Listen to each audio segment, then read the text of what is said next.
Good day and welcome to this episode of The Leading Conversation with Tom Dawson-Squibb and Kyle Brown. In this podcast, we're going to look into the topic of leadership and leading teams, something that we are particularly passionate about and extremely curious about. We don't suppose to have all the answers, but we're going to ask questions, have conversations, and create some stimulating debate for you.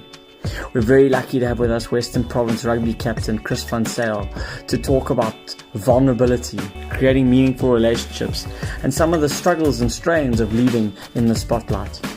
In this episode, Chris and Kyle are very, very open and vulnerable with some of the things that they've battled with, and it creates for some enlightening debate that might be very usable in your world. Thanks very much for joining us, and we look forward to your feedback afterwards. Great, chaps. Well, it's lovely to be here with two esteemed leaders, Kyle and Chris. Thanks so much for giving up your time. I think, Chris, I'm sure you'd rather be on the rugby field, training, getting ready for a game on Saturday. And Kyle, well, you've retired, so you know in my boat. We neither of us are sportsmen, so you've got no excuse. But it's good to be here. And I am still a weekend warrior, Thomas. I try to get you back to come and play for UCT, and you told me absolutely not. So I don't believe you. There is no ways you couldn't pay me enough for that, bro. Folks would chop me up. Once an Ike, bro. Yeah, exactly. Yeah. That's where it all started, with Kyle and his mallet. But yeah, I mean, it's great that we can sit here and talk about a topic that I know all of us have had pretty long and in-depth conversations around, which is leading teams and getting them to succeed. And I think more specifically around, like the sort of loneliness and toughness, and as well as the bright side of leadership. So, Chris, I wanted to start with you, and then we'll go from here. Really, when was it that you ascertained, like, oh, this is what I've got to do as a leader? Because like we hear about leadership when we, in standard 4, grade 7, standard 5, and when did you realize, like, oh, this is what I've got to do? Yeah, so I think one of the things I realized probably a bit later than what I should have was, because I had always been in a leadership role, from school days. I captained whatever it was, the third or D team.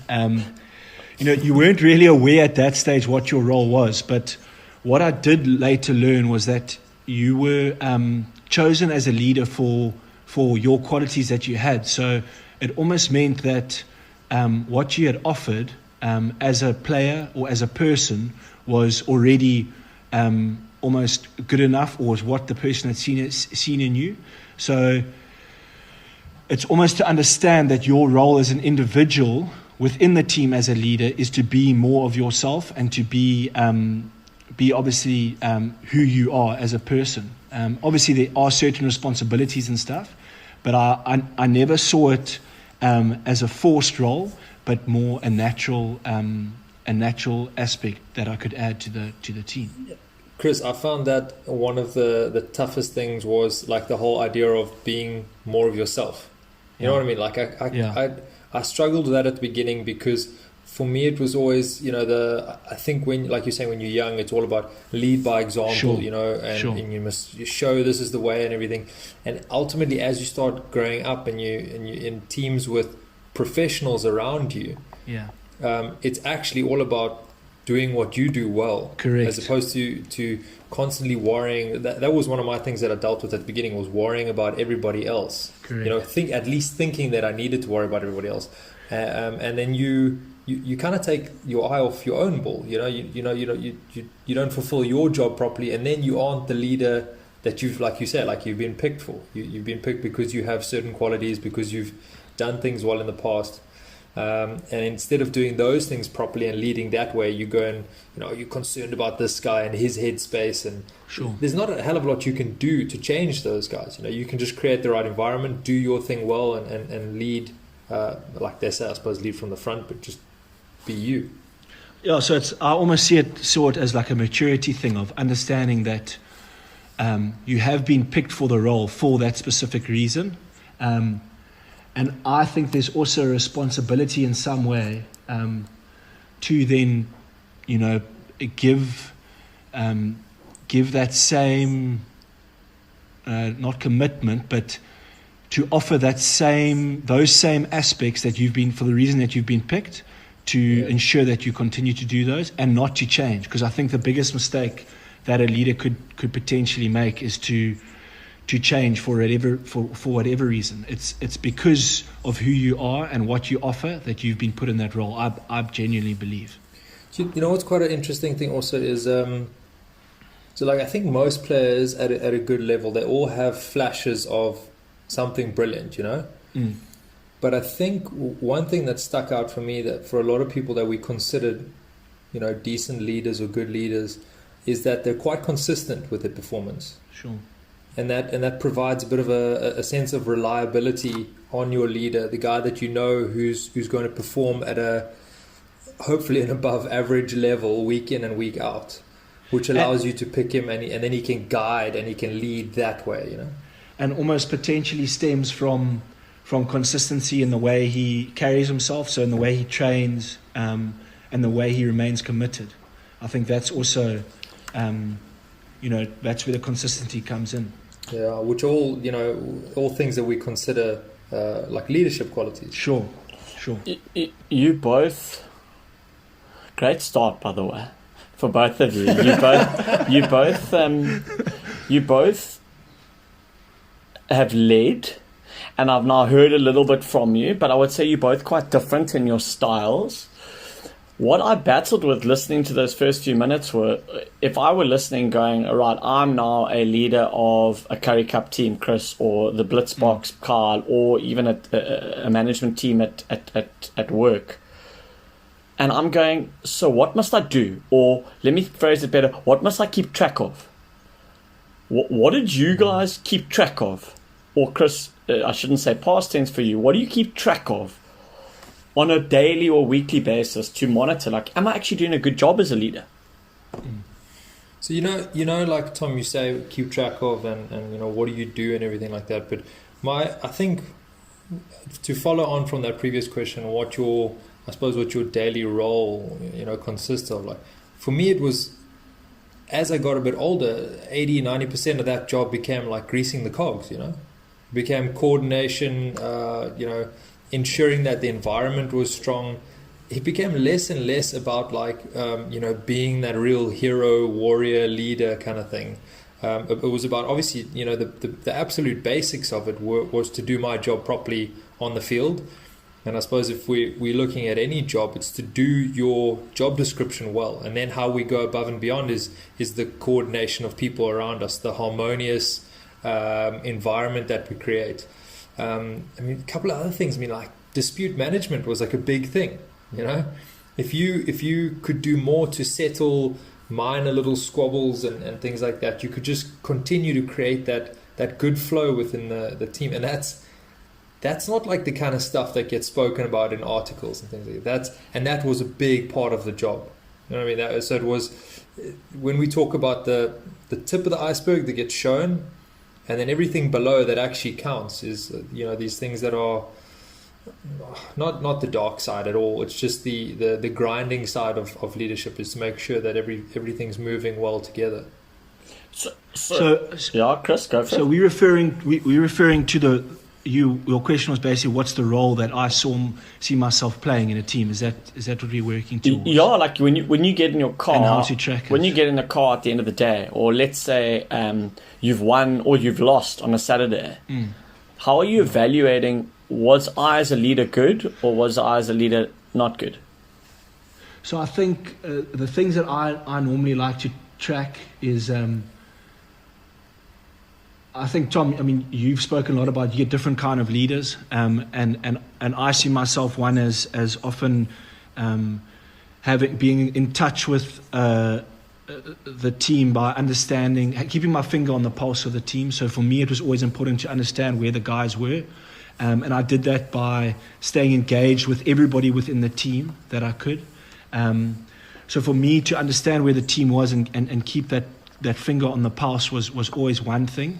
Is the team happy? Is the team buying in completely? Are we training well? And then, so that's the one bit. And then the other bit, which I always I continue to do, is to ensure that I may not be the best at whatever I'm doing, so I may not be the strongest in the gym, I may not be the fastest on the field, but I'll always remain the most committed guy. So I'll always ensure that I'm ticking all the boxes. I'm trying to keep my work ethic as high as possible, because if I'm expecting that of my team, I want to ensure that I'm doing it. And for me, that was always a big tracker. If after a game, I'll be looking at how did I go about my week? Where do I think the team is mentally? Does everyone buy into the plan? And then evaluate that and then address it on Monday. Chris, just go back to the first half of that, answering that question, is like keeping your finger on the pulse, if that was the theme of that first half. Did you have like certain indicators, whether it was training or match day or pre-game, going into a big weekend? Were there certain indicators for you in the team that helped you understand whether they were on the right path or not? So for me, a big tracker for team environment was to understand if everyone buys in. So like buys into the culture, whatever the coach is trying to implement. So that's like quite a broad reference. So that's more broad. And then more specifically, what I've always done and continue to do is have small conversations with certain individuals, and very subtly. So like, I'm not coming with an angle or anything. I'm just understanding where they're at, how they're feeling, and I'm basically by doing that, getting an understanding of how they're feeling about what's going on in the team, and from that, because feeding off.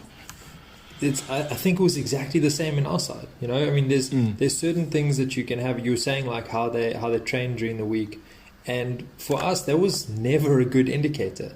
I mean, it's a decent indicator. So if you trained really well, then you probably have you have better than average odds of doing well on the weekend. But man, like over 10 years, I can't tell you how many times we trained awfully and then like went on to win the tournament on the weekend. So, I mean, I think there's just probably too many variables to look at during training sessions to use it as a solid indicator of what's going to happen on the weekend. But finger on the pulse wise, like I think you're 100% right with the subtle conversations. And the interesting thing was that you can't just do it on match weekend.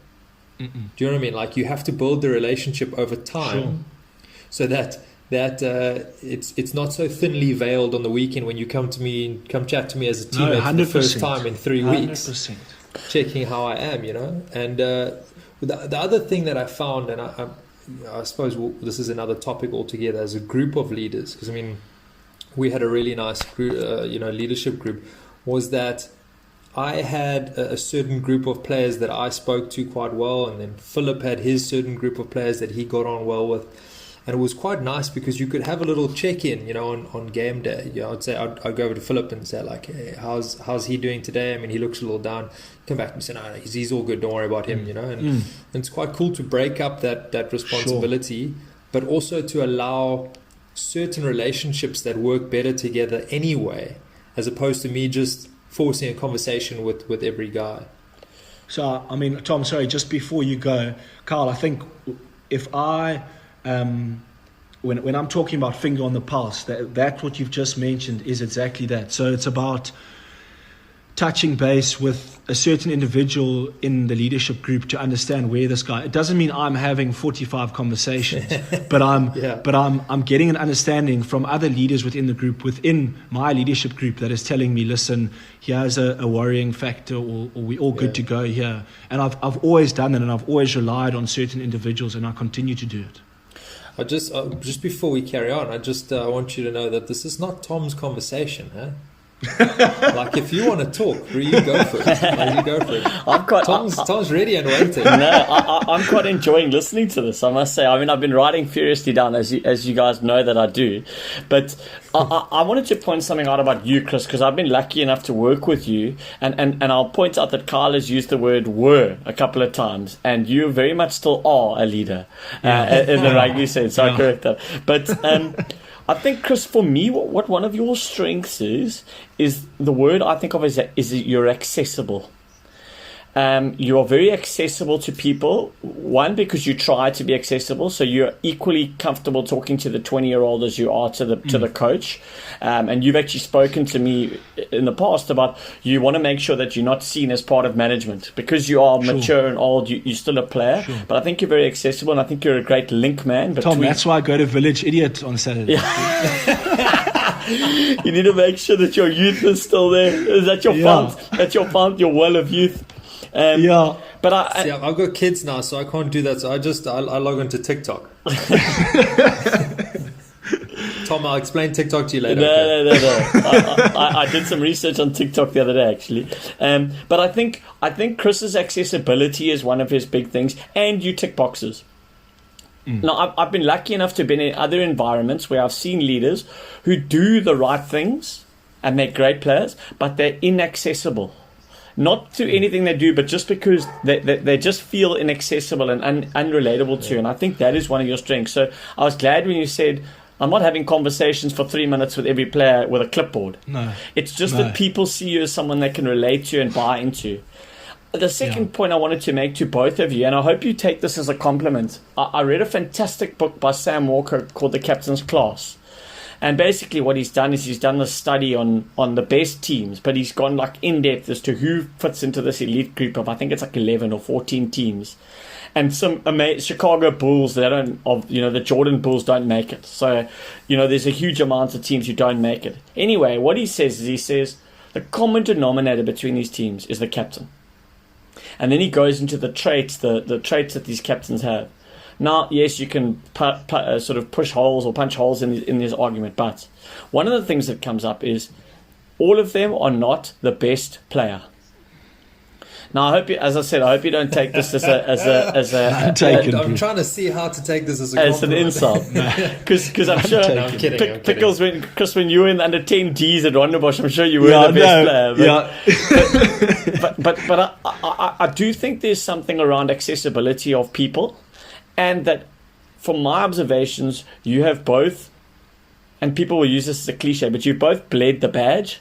Like you are so invested in the campaigns that you've been through. I suppose that's as much a comment as it is a question. I wonder whether you had any thoughts or anything contrary to that. Brew, I don't know. We've done a little bit of work together, but the one point in like that little 4 pillars that I made up the one time was vulnerability. And if you're looking at the gateway to accessibility, it's to start with to be vulnerable, to show your vulnerability to those around you, because I think even if there isn't a real structured hierarchy in a team, there is an inherent sense of when a junior player comes in, there's junior players, then there's players that have been there for a while, then there's senior players, then there's the leadership group, then there's the captain, and if you want to build those structures in your mind, you can. And I can't exactly tell you what a junior player does, but maybe he does see those kind of things. And one of the quickest ways to break down those barriers and to open up that sort of the beginning of that relationship and that accessibility is to show a little bit of vulnerability. And I genuinely stumbled upon this at not even training. It was between training sessions. We have like a top-up meal, and one day we're all just sitting around the table there and having banana bread or whatever it is. And I just mentioned Taryn and I are having a really tough time at home. I was like, we're less than a year into our marriage. I thought when you got married that things were supposed to be all hunky-dory and they were supposed to make it all right. And then across the table, that guy says, yes, my girlfriend and I have been fighting for literally the last 3 weeks straight. And then one more across the table says something about him and how his relationship's circling at the moment. I think, my God, who else is circling around here that nobody knows about because nobody wants to seem like, I don't know what we don't want to seem like. And it didn't take much. It just took for me to say and to be almost honest and be, because I'm circling a little bit at home and have that little bit of vulnerability, not a huge amount, because I feel quite strong in my relationship. So me mentioning that I feel like we're having a tough time at the moment didn't feel like a big deal for me. but then to allow that bridge to open up and somebody else say, yes, well, I've also, and I turned to the one guy and said, well, then why the hell haven't you said anything to anybody? It's been 3 weeks now. He says, I just, typical guy response, sort of shrug your shoulders and not know what to do. And that for me was, small and simple, but a real learning moment in terms of how to, open that, like I say, open that bridge between, people, to start moving a relationship to a stronger depth, as opposed to just chatting superficially. So I assume that the conversation for most of it around that table would have been like, how was the Super Rugby this weekend? Geez, training was hard, something or other. And then I go drop that, and I think people are looking at it going, maybe a younger guy looks at it and goes, oh, geez, okay, well, he's not some shining knight in a tower. I've also got problems with my girlfriend at home. And it's the same thing for him. He's got problems with his wife at home, and he's mentioning it, and then all of a sudden we're on the same level. And that's, that was one thing that I learned, again, also quite late on. But that sense of vulnerability is the very first way to open up a bridge between two people and allow them to take that relationship to the next level. Thanks for that sort of real story. I can almost picture you guys sitting around that table. I did want to ask, because it did make me think. I would imagine leading is very much in the spotlight, can have a sense of loneliness to it. You're almost expected to be, as you said, the brave warrior and the person who leads and has got the answers. Just wondering how that, in the lonely times, how you've been able to show that vulnerability while still remaining powerful, inverted commas. Yeah, I mean, I can remember a specific situation. I think Tom, I know you were involved with this campaign, 2017 Currie Cup. And in fact, you were involved when I was feeling pretty lonely, I think. We had gone all right this season, but we had gone on a win one, lose one, a great team, but just seemed to be making poor decisions on field. That was the common theme, and we couldn't work out what was going on. And this was not individual player decisions, tactical. And I remember we went to Pumas, which a game that we were expected to win, and we went away to Pumas and we went and lost that game. And I remember by that stage, you and I were having weekly conversations on a Sunday to prep for the week. I was living with Jonesy at that stage. I don't know where he was that evening. I don't want to say Caprice, but he wasn't. I can think of a couple of places. Yeah, but he wasn't at home. And I remember having that conversation with you, and I can specifically remember feeling, quite lonely, because I'd felt that my finger on my pulse was on the pulse of the team, was telling me guys are there.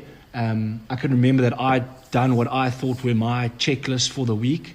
And yet in that moment when we were chatting about what the plan was, it almost felt like, where to from now? And I remember that, we spoke about being process orientated, not result orientated. And we seem to have worked it out. And actually what was great about that is we learned, I think, the lessons there about decision making early enough to rectify them, and obviously then went on from there and did quite some nice things.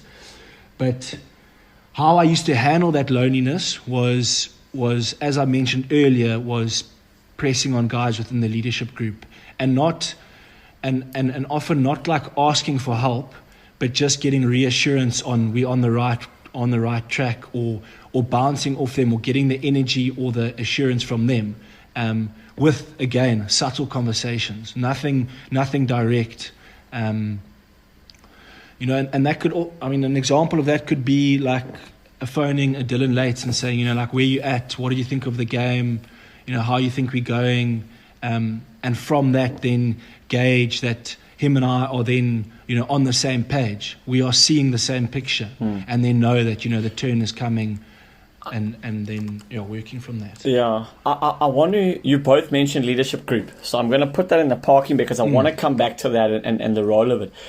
I just want to prod a little bit more. So I remember those conversations well, Chris, and I also remember further on conversations we had in that competition, which we were lucky enough to win. Has it ever got really bad? Has it ever got really dark for either of you, where you actually like, geez, I don't know who to talk to. I don't have the answers.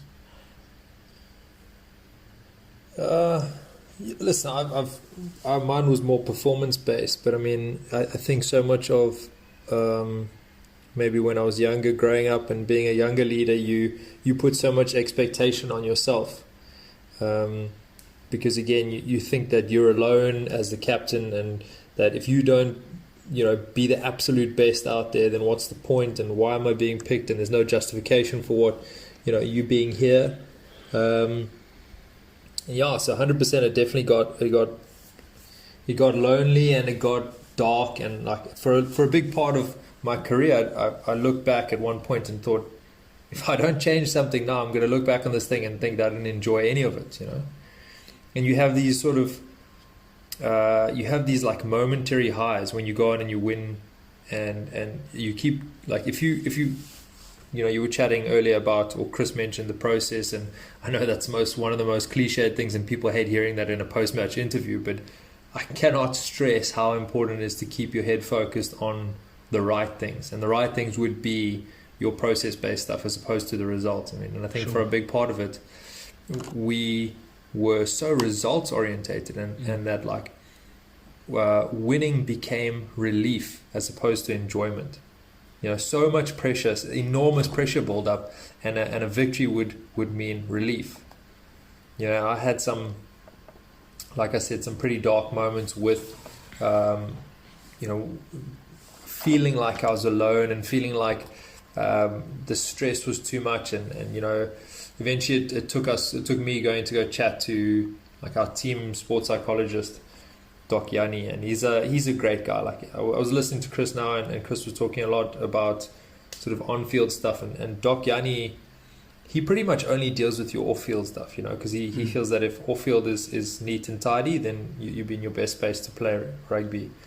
And we got chatting in Dubai one year, and he said to me, he said, "Oh, how are you feeling for the weekend?" And I said, "Yes, Doc, I'm not really feeling that good. I have some pretty heavy thoughts sometimes, and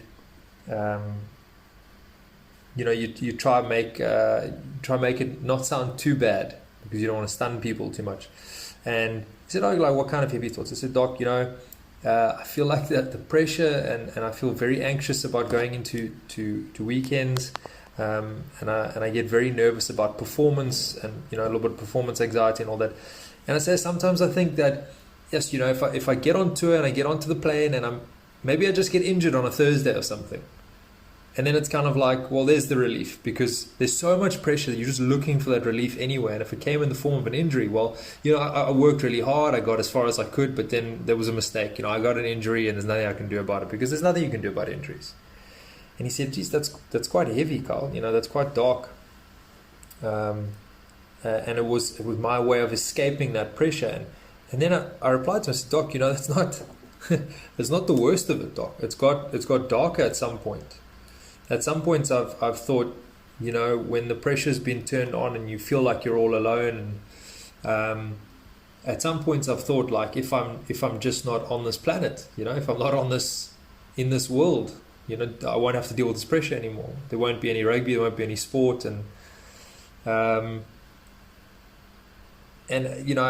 it's he's pretty. I think he's heard some pretty heavy things in his time as a psychologist, but that one sort of had him a bit like his jaw dropped just a little bit, nothing too noticeable, but it's a tough story to tell, because everybody's being captain must be so lekker and everything, and I don't say it was just the captaincy alone. I think that it's definitely a performance thing also, but 100% at one point I got to a point where I was thinking, like, man, if I'm not around for this, then I'm not around to deal with the pressure then.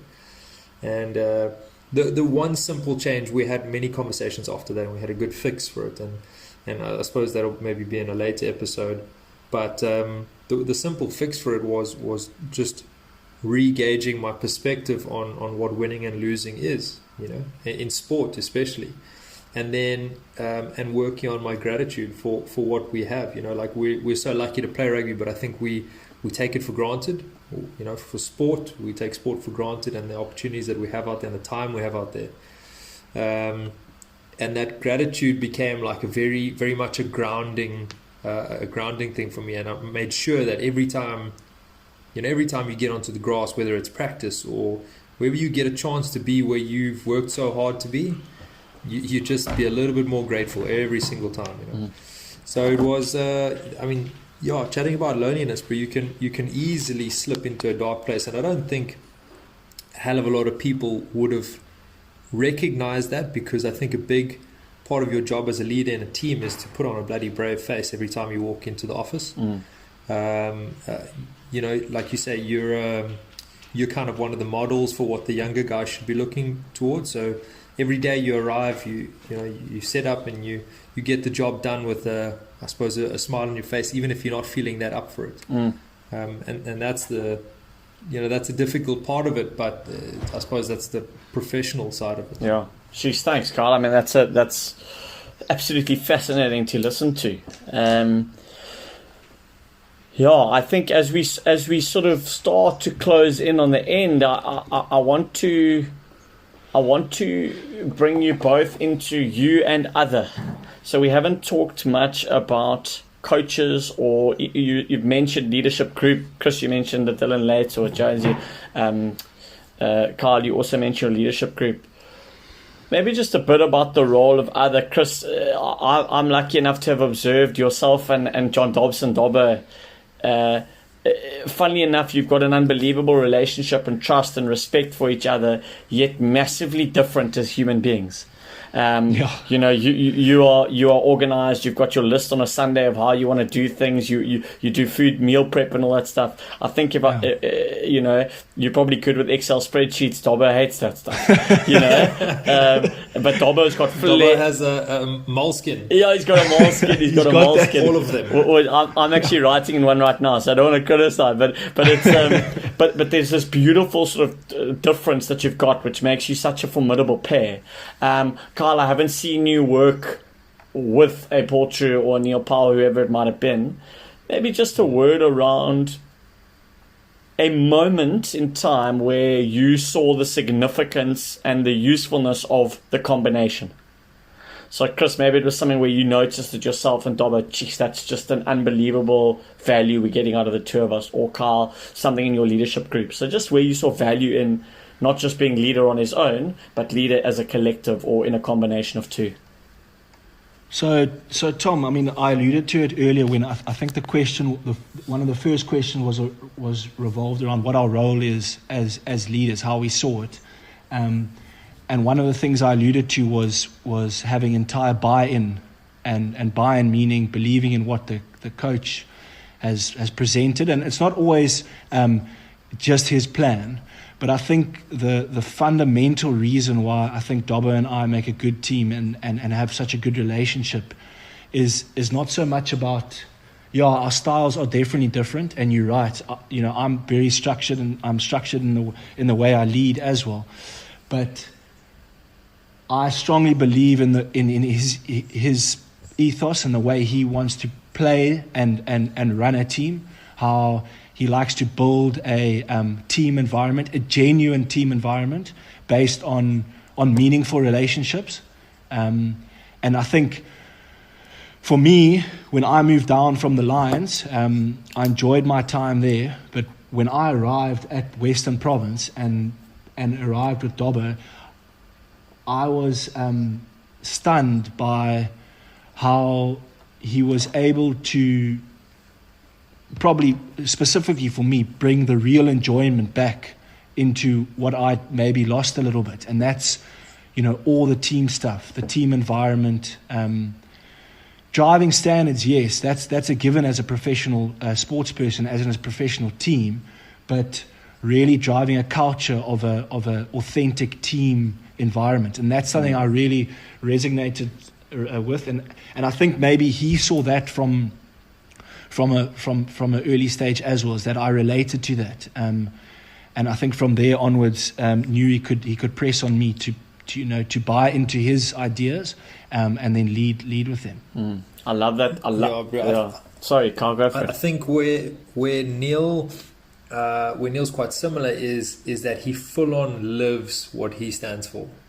Like Dobbo exudes everything that he stands for, and that's the authentic team environment that he wants. The moment Neil stepped in was all about setting our value system, and it was the exact same values that he lives by, and then finding a set of values that for the team that matched those.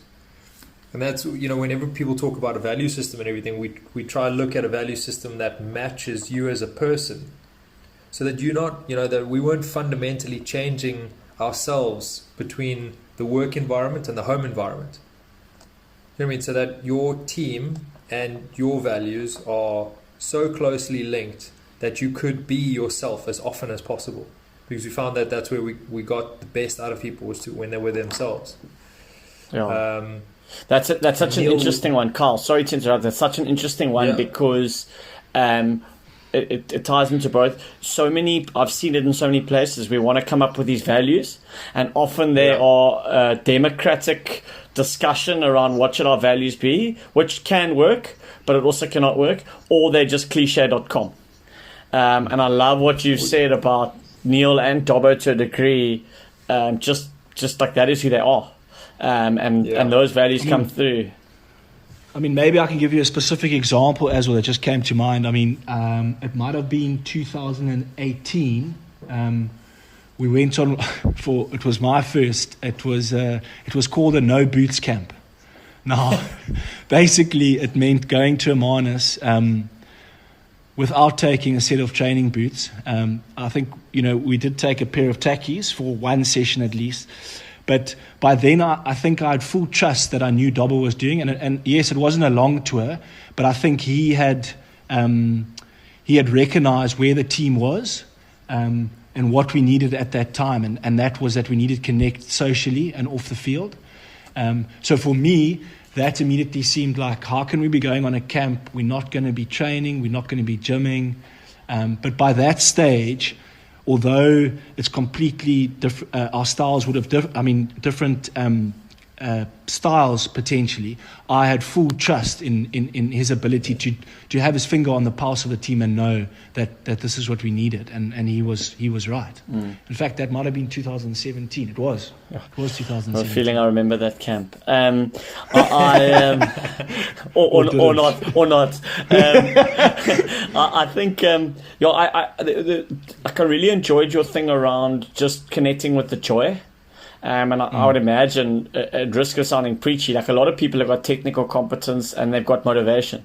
But what's missing is that real just joy and connection with what I'm doing. And Carl, I suppose that, you went through a time in your career where that joy was almost absent, and bringing joy into the environment is so important. And then I loved what you said about meaningful relationships. It's so easy to have relationships and we like each other's Instagram photos and what have you. But actually, I think what you guys are so good at, in fact, I admire both of you for it. If I were to say, why do I respect both of you, it might be slightly different, but what I've observed is you're very intentional about your relationships. Like when you listen to people, you listen to them, you're not looking over their shoulder. And I think whilst there have been meaningful relationships in your team, you guys have probably had a huge amount to do with that, So, that's a great point. We probably got to start to wrap up. Carl, I don't know if you had any closing thoughts, because I'm gonna throw the last question at Chris as our guest, which will be the question. Actually, I'll throw it at Chris, and then Carl, you might have some wrapping up thoughts. But everyone's going to get this question on the leading conversation. Yeah. You have 60 seconds to give a presentation. What is going to be in it?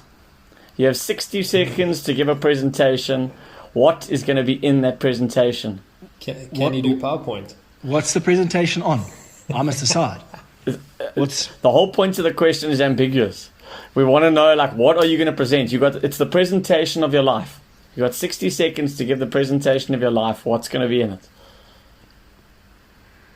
The 60 seconds presentation on my life Not on your life. Not on your life. It's it's for your life. It's like, it's very, very important presentation. Okay. It's not on your life. We've got a Wikipedia. Yeah, it's not autobiography. It's any 20 seconds anyway.